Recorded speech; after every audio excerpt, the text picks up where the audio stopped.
जी हां, आखिर हाथरस में 121 लोगों की हत्या के 121 लोगों के हत्यारे को बचाने की कोशिश कौन कर रहा है? ये कोशिश किसके इशारे पर हो रही है? और सबसे बड़ी बात कि अब तक जो एफआईआर सामने आई है उसमें मुख्य आरोपी बाबा का नाम क्यों नहीं है? इन तमाम सवालों को लगातार टीवी 9 भारतवर्ष उठा रहा है। आपके साथ मैं हूं समीर अब्बास, मेरे साथ मेरी सहयोगी प्रतिमा मिश्रा भी मौजूद हैं। हाथरस में लापरवाही और बदइंतजामी ने 121 लोगों की जान ले ली और 28 लोग घायल हैं। लेकिन इस बीच कई खुलासे हुए हैं। बाबा साकार हरि ने बाकायदा अपनी सेना बनाई हुई थी, डिजाइनर कपड़े पहनता था और उस पर भी पहले से कई केस दर्ज हैं। पूरा क्रिमिनल रिकॉर्ड सामने आ गया है। वहीं प्रशासन की तरफ से भी लापरवाही के कई सबूत सामने आए। 80,000 लोगों की इजाजत दी गई थी इस सत्संग के लिए, जबकि 2.5 लाख लोग इस सत्संग में पहुंच गए। न वहां पर्याप्त एम्बुलेंस थी, न एंट्री एग्जिट पॉइंट्स बनाए गए थे, ना उसकी व्यवस्था थी, ना पर्याप्त पुलिस बल मौजूद था। वहीं इस मामले में दर्ज एफआईआर ने भी कई बड़े सवाल खड़े कर दिए हैं। सिर्फ एक सेवादार पर केस दर्ज हुआ है, जबकि बाबा का नाम ही गायब है। टीवी 9 पहला चैनल है जो सबसे पहले ग्राउंड जीरो पर पहुंचा और आप तक पल पल की रिपोर्ट पहुंचा रहा है। हमारे साथ हमारे तमाम सहयोगी विपिन चौबे, पुनीत शर्मा, शिवांग माथुर, रजनीश रंजन, जितेंद्र शर्मा और पंकज झा भी जुड़ेंगे। इस बीच हाईकोर्ट में लेटर लिखकर सीबीआई जांच की मांग की गई है और सुप्रीम कोर्ट में याचिका दायर कर एसआईटी गठित करने की मांग भी की गई है। इस वक्त का सबसे बड़ा अपडेट। जी हां, और इससे जुड़ी पहली बड़ी खबर आपको बता दें, हाथरस हादसे में एसडीएम ने डीएम को दी है रिपोर्ट। यह ताजा खबर आ रही है। बाबा के निजी सुरक्षा कर्मी जिम्मेदार हैं, ये एसडीएम की रिपोर्ट में कहा गया है। सुरक्षा कर्मियों ने धक्का मुक्की की। काले कपड़े पहने गार्ड्स ने लोगों के साथ धक्का मुक्की की। धक्का मुक्की के बाद भगदड़ मच गई, ये इस रिपोर्ट में कहा गया है। ये बिल्कुल ताजा खबर इस मामले से जुड़ी सबसे पहले टीवी 9 भारतवर्ष आपको दिखा रहा है। एसडीएम ने अपनी रिपोर्ट डीएम को सौंपी है और इस रिपोर्ट में कहा गया है कि जो काले कपड़े पहने बाबा के गार्ड्स थे, उन्होंने लोगों के साथ, भक्तों के साथ धक्का मुक्की की और इसी वजह से भगदड़ मची। सुरक्षा कर्मियों ने भक्तों के साथ धक्का मुक्की की। बाबा के निजी सुरक्षा कर्मी इस स्टैम्पीड के लिए जिम्मेदार हैं, इस भगदड़ के जिम्मेदार हैं, ये साफ तौर पर इस रिपोर्ट में कहा गया है।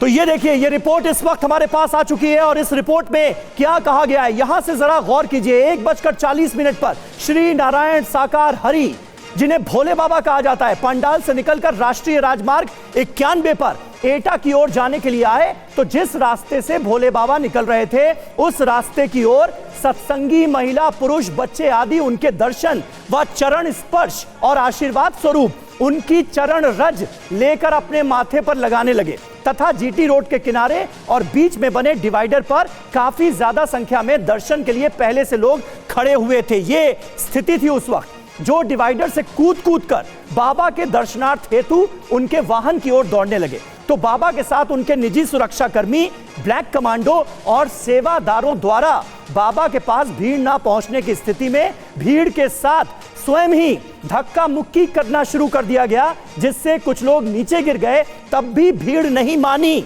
और अफरा तफरी का माहौल उत्पन्न हो गया, जिसके कारण भीड़ राहत की सांस लेने के लिए कार्यक्रम स्थल के सामने खुले खेत की तरफ सड़क के दूसरी ओर भागी, जहां सड़क से खेत की ओर उतरने के दौरान ढाल नुमा जगह होने के कारण ज्यादातर लोग फिसलकर गिर गए। इस वजह से यह भगदड़ मची और इतने सारे लोगों की जान गई। ये वो रिपोर्ट टीवी 9 पर हम आपको दिखा रहे हैं, जो कि एसडीएम की रिपोर्ट है और इसे डीएम को सौंपा गया है। पंकज झा हमारे सहयोगी इस वक्त हमारे साथ मौजूद हैं। पंकज, ये रिपोर्ट और इसमें कही गई बातें किस तरफ इशारा कर रही हैं? कहीं लीपापोती तो नहीं हो जाएगी? मेरे सवाल जहन में तो यह सवाल आ रहा है कि निजी सुरक्षा कर्मी ही जिम्मेदार थे, उन्होंने धक्का मुक्की कर दी, इस वजह से स्टैम्पीड हो गई, इतने लोग मर गए और बड़े जो लोग हैं वो बच जाएंगे।